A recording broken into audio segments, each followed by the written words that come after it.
We're at TBA Talks, and we'll be talking with Paul Tutwiler. Hello. Hello, how are you? I'm good. My name is Lala, by the way, and we'll get started. What do you do?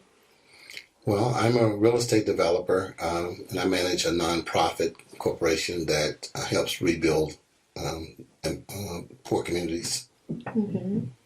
Can you tell us about the Northwest Jacksonville Community Development Corporation? Sure. So in 2001, we formed a nonprofit corporation with the idea that we wanted to do more than protest about change. We wanted to actually become a business to make change ourselves. And so we formed a nonprofit business to be able to make that happen. That's amazing. Can you tell us about your community involvement with Durkeeville? Sure. So before working as a director for the Northwest Jacksonville CDC, I was an employee of the Jacksonville Housing Authority, and part of our job was to take the public housing site that was there and tear it down and rebuild a new community that we renamed the Oaks at Durkeeville. So as part of that job, I was able to interview a lot of people who had been in the community about 80 years, and they told us about the changes that they'd seen in their lifetime from the 1930s all the way through, the 1990s. Wow. So they saw a lot of different things happen, and they talked to me about the 30s and the 40s and the 50s and how the community went from being really, really a good neighborhood with lots of very rich and prominent people to a very poor community with a lot of crime and drugs and a lot of things that were not so pleasant. And so we actually formed a museum. We actually created a Durkeeville Historical Society. So their idea was to pay tribute to the community that they originally founded in the 1930s. And it was really flourishing with kind people doing, kind things, and a lot of people going on to national acclaim. I mean, they went to become opera singers and baseball players, and it was like amazing. And they came right there from that neighborhood. And then to watch it decline was a sad story for them. And so they were very kind in their words to just tell me exactly what happened. Mm-hmm. Basically like an experience. Yeah, it's like an oral history. And so as I listened, I was just kind of amazed because I'd only arrived in Jacksonville in 1983. And what I saw was always bad, always crime, always drugs and, blight. And so I was humbled by what I saw. And of course, they lived the experience. They lived the change. And so it was humbling for me to go through that experience. But I left there after working for the Housing Authority, doing more than wanting to just remember the days of old. I wanted to do something about it. And so when we formed a nonprofit corporation, it was in part with the thought that we wanted to restore the community to where it once was, to a community of prominence and pride where people really cared about their neighborhood and their neighbors. That's amazing. What are some challenges that you faced during the journey, and how did you overcome them? Well, one of the thoughts is overcoming defeatism. People always think this is the way it is, the way it's going to always be. People don't believe in themselves. We were able to help some people improve their credit so that they could buy a house with the thought that maybe they would help resettle the community as a homeowner as opposed to a renter. Well, they wanted to be a homeowner, but maybe they want to leave the neighborhood. They didn't want to come in and make change. So you have to believe in your community in order for you to stay. And if you lose confidence, then you want to move away. And so what we had to do was tell the entire story of how the neighborhood used to be and what we were hoping to do. So some of those challenges was to get people to believe in themselves and believe in their community and to establish a sense of pride. And so that's one thing that we've been constantly trying to do with mixed results.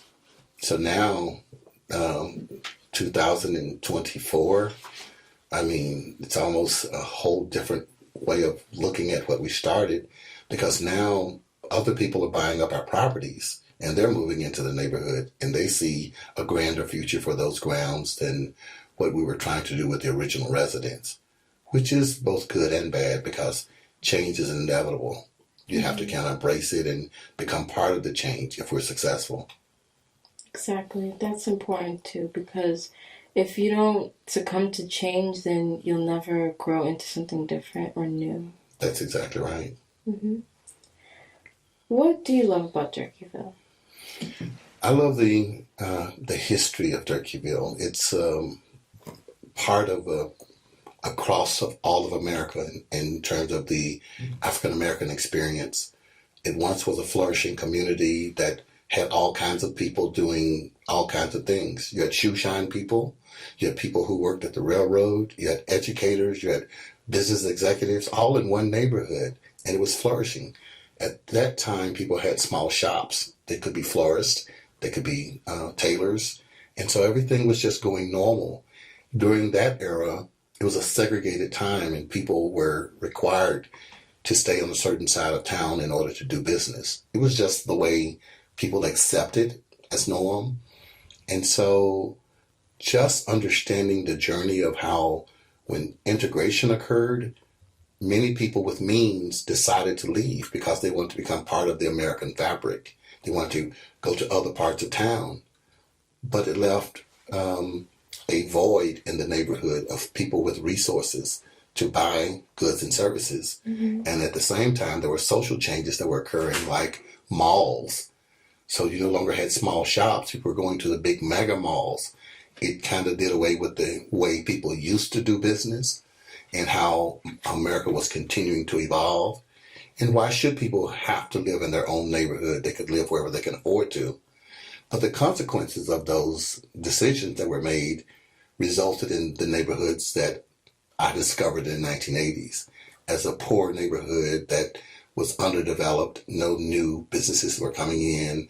You had people dying and abandoning property. People didn't care about the neighborhood in the same way that the people established that neighborhood in the 1930s. And so you began to understand what happened so that then you can create a plan for what you're going to do about it in the future. And so we're going to rebuild the neighborhood. We're going to rebuild a sense of pride and help people to understand the prominence of people who walked those same streets just a few years before. And so it was a really good goal from a nonprofit. So our mission was to rebuild the neighborhood. And the neighborhood is more than just a building. It's also about the people. And so we have to kind of encourage people and come up with great ideas and inspire people and plant the seed so that people would own the challenges and not wish it away. And ultimately, it's been a mixed result. I'm very proud of my years of working and doing the work I have. It's defined who I am in my later years. I'm glad that you have told me this because it's important to share the word and spread it. And just by you telling me this now, it's like I've learned different things about how the housing community in Durkeeville has changed over the years. So it's an amazing experience. Thank you. You're welcome. What is your mission? The mission of Northwest Jacksonville CDC is to restore the community to its original luster, mm-hmm. so that people would choose to move to the neighborhood again and to resettle the neighborhood in a way that they would choose to raise their families and bring it back to a good neighborhood. And so it's about being able to understand what does it take for that to occur. We want to be on par with all neighborhoods where you have great parks, you have great places for people to just go out and enjoy the evening shade, feel safe in your own neighborhood and not feel that you have to be afraid. And so our goal is simple. Why, if other communities can be so great and peaceful and wonderful, then why not our neighborhood? And so it's about making sure that we can answer those questions for ourselves, and then for us to kind of make that happen from a standpoint that as a nonprofit corporation, so we are a nonprofit business, mm-hmm. then maybe we can invest in our own neighborhood. And so we build houses and we build businesses.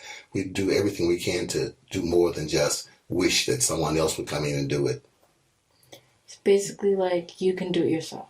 That's exactly right. If you don't believe you can, then why do you believe someone else can? Exactly. How does it feel to have your face painted on a mural? It makes me nervous because, really? Because I make myself think like, why am I so worthy? There have been so many great people from this neighborhood fighting the good battle that predate me.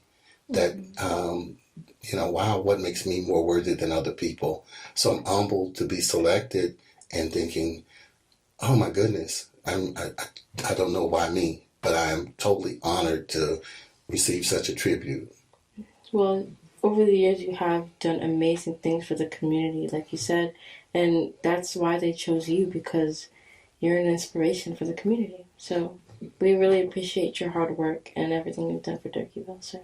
Thank you so much. I appreciate it. Okay, everyone, that's just about it for TPA Talks. I'm Lala, and you are, sir? Paul Tutwiler, Executive Director of the Northwest Jacksonville Community Development Corporation. Yes, and we'll see you next time.